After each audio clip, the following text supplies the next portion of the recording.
Hey everybody, Harrison from the Fractional Incubator here, and I'm joined today by I shouldn't say this, but I can't help myself. One of our favorite clients, one of our favorite members inside the incubator, Jessica. And without burying the lead, Jessica joined us on March 2nd, and in about 64 days later, the beginning of May, secured a $40,000 engagement. And I invited Jessica on so she could tell a little bit about her journey, her background, what helped her decide that this was the right path for her, and any lessons that she's learned along the way so far, and off to this great start, doing this full time for herself. Jessica, can you take a minute, introduce yourself? What's your background, your career background? What kind of roles have you had? Companies have you been at? And what was your day to day like before going all in and betting on yourself? Yeah, well, first of all, thanks, Harrison, for having me. I am very excited to be a part of the program. So I've been in federal government contracting for over 25 years, and I've worked with several different government contract companies, providing delivery support for various different customers. So I've spent probably about 8 years within the intelligence community, supporting, IT service management, enterprise management, so helping these agencies really understand I guess, where their systems are, the health of their systems, making sure that they're up and running, and when there's issues, that we're able to identify those issues. So that's where I grew my wings. So spent time at General Dynamics for 5 years, and then also at another Alaskan Native company called Chenenga. And then I moved over from there and supported Acuity for 15 years. And so that was really where most of my time. So I spent 10 years at State Department. So doing similar work, supporting customers with the implementation of technical systems and processes and so forth. And then the past 6 years, I moved over into a corporate role and was helping build technology organizations. Really helping the organization define what they want to be known for. So building that technical capability. So the two organizations most recently, they were known as management consulting firms, but really wanted to switch over to be technical services providers.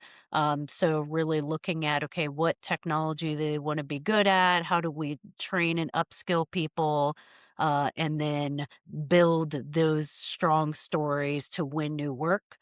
So that is where now looking at where I want to continue is in that space. So helping organizations really build what their capabilities are. So the people, the processes, the technology, the culture, to be able to do digital transformation in a way that's leveraging all the cool new tools that keep evolving, AI and all of that. So, um, over the past 25 years, I've been really blessed that I've always had a job.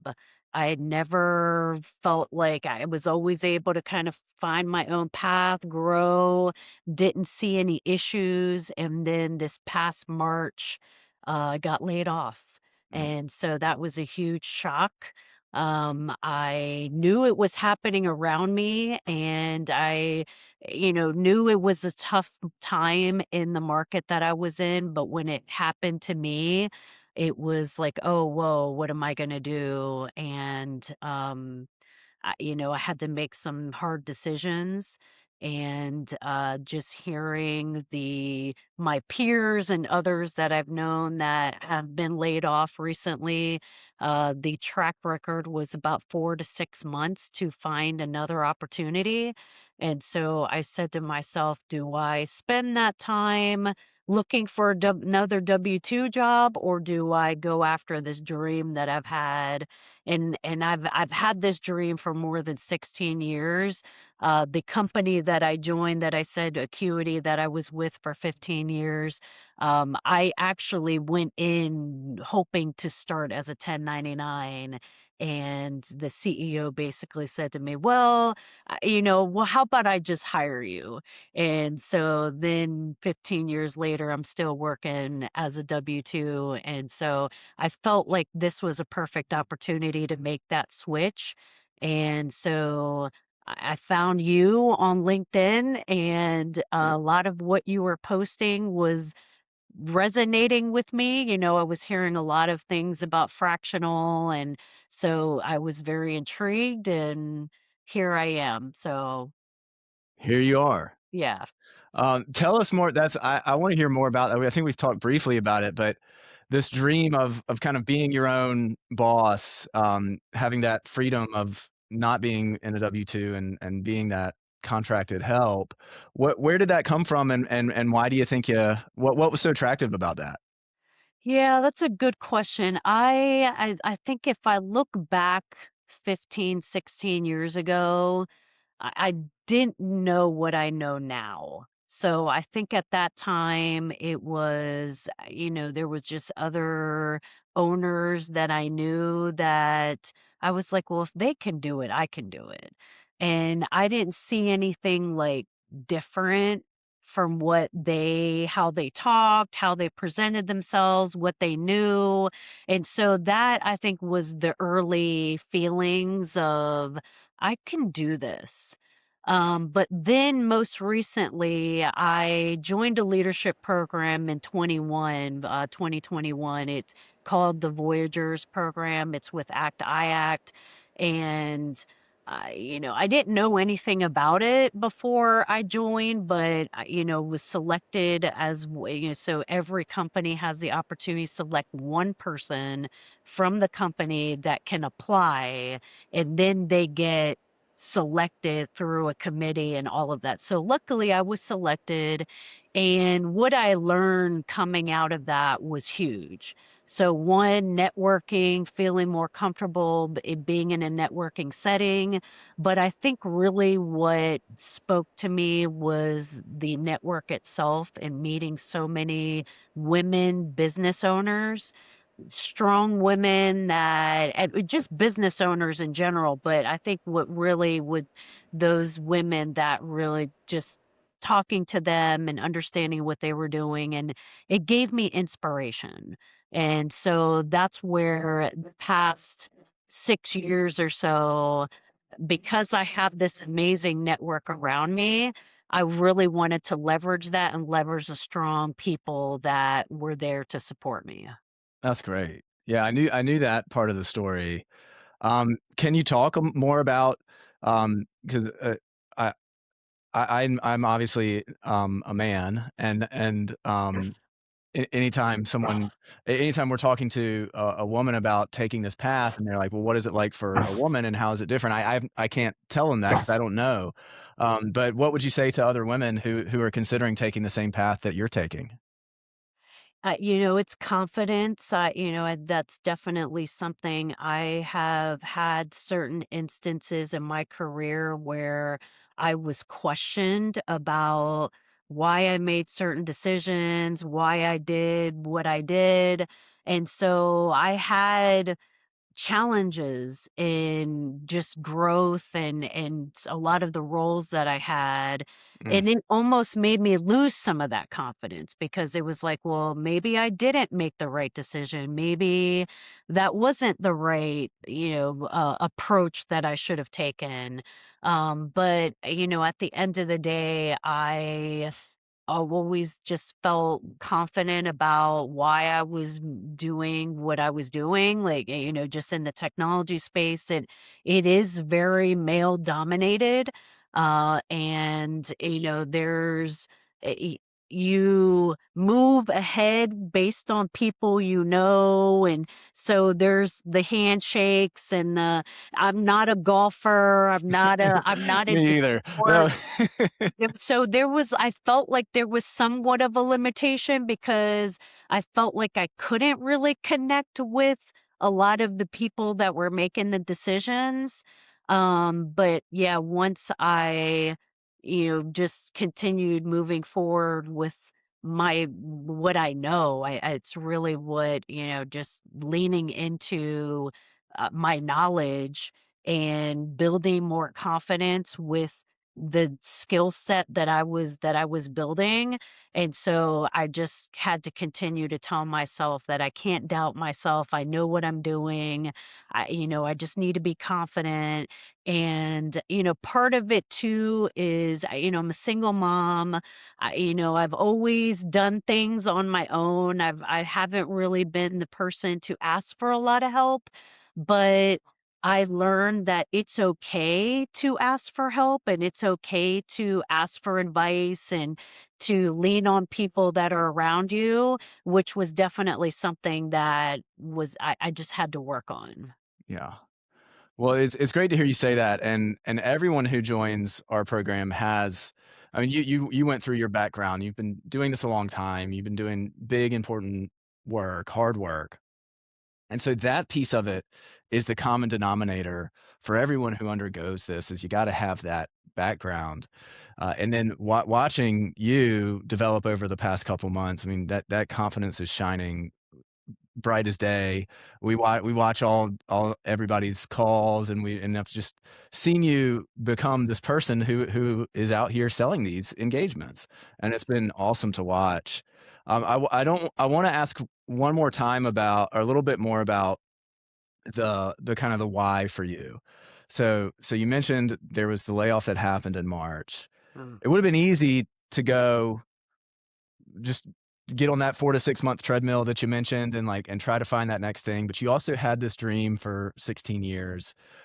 What is the life look like that you're building toward? What is the, I guess, the dream outcome from this practice once we mature it, because we've got 10 more months together.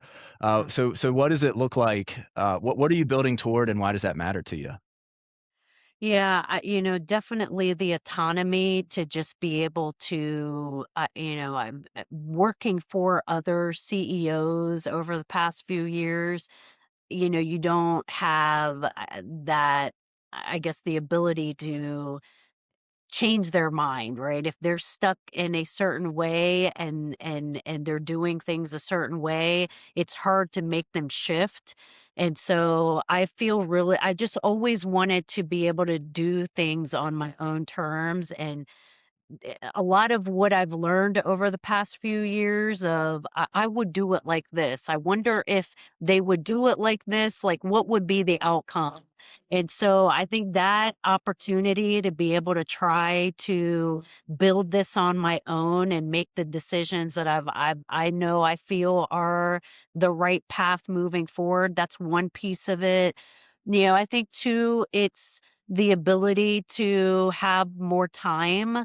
I mentioned earlier, I'm a single mom and I lost a lot of time with my son. And I just remember one instance that sticks with me was I went and sat down to watch TV with him one day and he's like, "Mom, what are you doing here? Shouldn't you be working?" And Oh, so I was like, "Oh my gosh, like I don't want but now my son is 22, he's graduating college next week. COVID was like a silver lining because once COVID hit, I was able to work from home, and that was like his last 4 years of high school. And so we were able to spend a little bit more time together. But now he's trying to find his own path. And I would love that knowing what I know now, if I knew that at his age, I would have tried to do this so much sooner. So, like, I want him to, like, see me and be like, "I can do that too. My mom did it. I know what, her struggle was." and that if he could be successful in his career and find that autonomy and also the ability to build a family and be there for his family, and then me, also being there for, not that I'm going to be a grandma yet, but hopefully one day, he'll have kids and I'll be able to spend time with them and, have more financial freedom, travel, you spend time with my family, my parents. I know time is short. And so I try to leverage that as much as possible, of just spending time with people that I love. Yeah. And we've talked about there's overlap in his skills and what he's learning and what you're doing. And there's even a path for him to help you with this and help Yes. grow it. Um, Yes. and I'm that's trying to convince him. well, I remember what it was like to be a 22-year-old. He's almost at that age where he realizes how smart mom was this whole time. Yeah. It's like the Yeah. 10 years before that where we're not sure. But that story you told about sitting down and the TV, and he's like, well, why are you spending time with me? This is so weird and different. That's something that I mean, obviously anyone who's seen my stuff, that's a big motivator for me. And at last count, 95% of the people who have come through the incubator, which is crazy, are parents. Yeah. And that this type of story is something that I hear over and over again. And um, if you're hearing that, and you hear yourself in Jessica's story, you're not alone. And one of the primary focuses that we think about is none of this matters if it doesn't give us that balance that we're craving, because that's such a huge piece of why we all want to do this as fractionals. Yep. So thank you for sharing that. Yeah. What Thanks. what do you what did you see when we started, Jessica, as the biggest gap? What did you see as what you needed the most help with? Yeah, well, I said it from day one with sales. My career is heads down, get things done and deliver value. And I was always in the trenches. So I think with, like I said, with the past 6 years and being in that leadership program, and then also being on the corporate side and that sales growth aspect, that was something new that I've been learning. But although I was there supporting that, I was not like doing BD and sales directly. I was indirectly supporting as a subject matter expert, more focused on the technology development side. So the incubator, and just what you were offering in terms of more sales, and understanding how I do that. How do I go to market? How do I really define what my niche is and all of that? So that was the gap for me coming into it. And I still, it's definitely something I'm struggling with, and I know I need to continue to work on. And I'm hoping that if we have a similar call 6 to 8 months from now, and as I continue going through the incubator and the lessons and all of that, it is a muscle, and I'm trying to build that and really strengthen what that looks like. Just being more confident in selling and offering what my skills are. So that's definitely something that, as I'm, reaching out and talking to people that I don't know, or that are newer in my circle, that's something that I'm seeing that I'm getting better as I go, but the comfort's not there Well, 100% yet.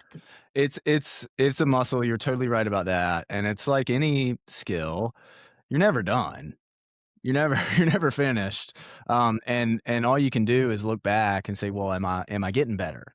And it's a lifelong thing. Entrepreneurship's a lifelong thing, and self-improvement's a lifelong thing. There's just always other levels to get to, and I can testify to the fact that you've come a very long way, and I'm curious how you would describe, what has the incubator helped you learn about sales, that's been helpful for you since we started and into landing, this great engagement?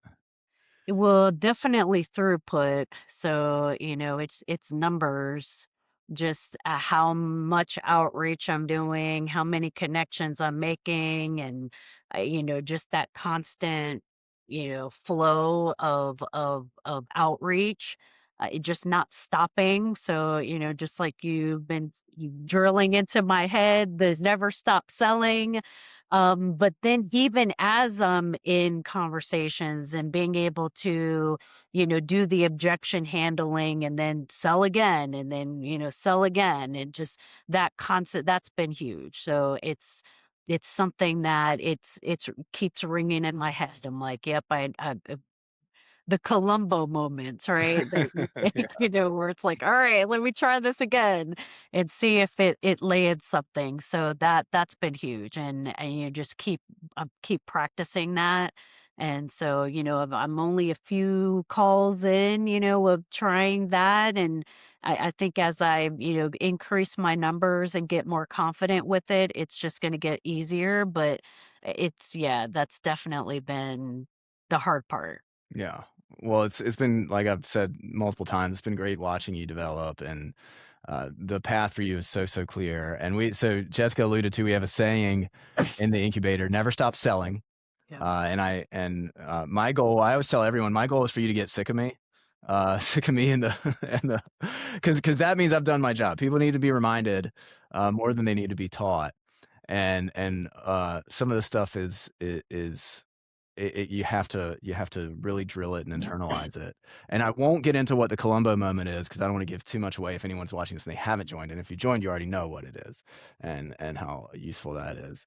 Um, Jessica, what would you say to somebody who is worried about going fractional themselves? Maybe they're in a similar position as you. They've gotten laid off and they're trying to decide between, well, should I take this path that on paper seems secure, although maybe it's 4 to 6 months to get a W-2 and I have to apply hundreds of times, versus taking this bet on themselves? What would you say to somebody who's wrestling with that? Yeah, definitely. It's lean into what you're good at because something that you said in I can't remember if it was in one of these calls or in the lesson itself, but if somebody is willing to hire you for the skill that you have, then the opportunity to be able to do that on your own terms, I think is definitely, I'm already seeing it especially in the size companies that we're looking at, 200 people or less, or, even smaller than that, where they can't afford full-time executives. This is like the best moment for fractional, in my personal opinion, because I see that. I'm seeing a lot of downsizing, but the need is not gone. They still need somebody to take on the work or take on some of these leadership roles, provide the guidance to these organizations. And so this is a great alternative to, where the risk is not as high for these companies that are looking for executives or looking for the talent. Um, so that's one area that I see as a huge benefit. And then yeah, you gotta take a bet on yourself, and that's what I did.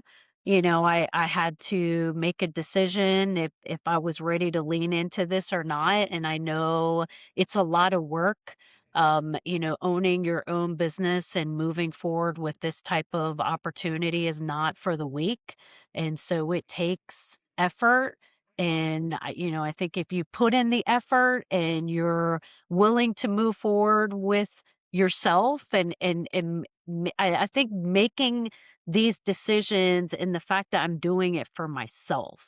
I'm not working for someone else and helping them grow. I'm doing this for myself and to help myself grow. And so that is huge for me in, the decision to move to fractional and making the decision to, be in the incubator and help me grow. Yeah, you said a couple important things that I want to piggyback on. The macro conditions of our labor economy right now. I mean, it's just not going to be like it has been for the last 30, 40, 50 years. And more people are learning the hard way through layoffs and restructuring that this safe W-2 path is oh, my camera went out. I can turn it back on in a second. The safe W-2 path is not the same anymore. And the timing now is never gonna be better to do exactly what you're doing, which is jump in and bet on yourself. And then the other thing you said that I really love because I identify with it so much is it's for you. Like, it's for your family, it's for your son, it's so you can have time, to you can be in charge of your life. But I look at it as entrepreneurship is this I think as humans, we need these projects. Like we need something that we're building. And if we don't have that, we feel wrong and off. And at least I know I feel that way. And I think people that join the incubator share that. And it's great to hear you say that, Jessica, because it just resonates so well with how I approach this stuff. Let me see if I can turn my camera back on. Hang on. Sure.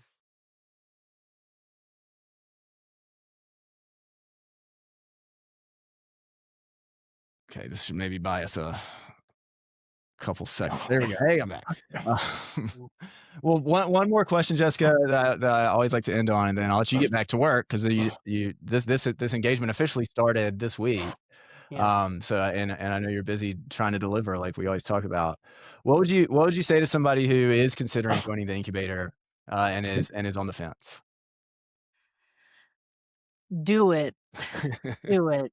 That's you can keep thinking about it and is it the right time? Is am I ready? All those questions that I know I ask myself. Am I ready? Am I ready to pull the trigger? Is it the right time? And if you just if it's only thinking about it and not actually doing it, then it's only just going to be a thought and it's not going to be action. And so that's what I would say. It's in the grand scheme of things, what I'm learning and what the value of the program is, it's worth it. Having access to you, especially being a single person operator, right? I don't have someone to lean on and say, "Hey, I'm thinking about this," or "Take a look at my proposal and give me some feedback," or, "I'm trying to market this. Like, is this how I should go to market?" So having access to you and Hayden have been awesome, and so I really appreciate it. And yeah, I'm excited about the continuation of this. I'm just starting, so I, have many, many months left of the meetings and conversations and even just learning from others. Like I think that was one of the big things that was the fact that you guys have such a wide industry, wide range of industries that, I've heard people that are selling solar and farming equipment and so many different types of industries. And so even just hearing what they're doing and how they're doing it or what challenges they're running into and all that have been really interesting. Yeah. Yeah, we always say when someone asks, "Well, does it work for my industry?" My answer is I love when they say, like, "Have you helped anyone who has my skill set?" I'm like, "Well, I don't know, in my life, I've done this 400 times with people, and the incubator alone is 250 plus, like, everything we've done everything." But also it works if you can make that you can tell that story of, "Here is how the work that I'm doing for your company makes you more profitable." Yep. That's it. That's at its simplest, most distilled essence. It's we have to be able to show them this is a profitable investment for your business. And if you can do that, you can do it. And you're doing it, Jessica. So thank you so much for the time. Yeah, It's thank you. always a pleasure. And I'll see you in our chat. And I want you to continue to nail this engagement that you got. And let's go get a handful more. And then the sky's the limit. Absolutely. Thank you so much. Thanks, Jessica.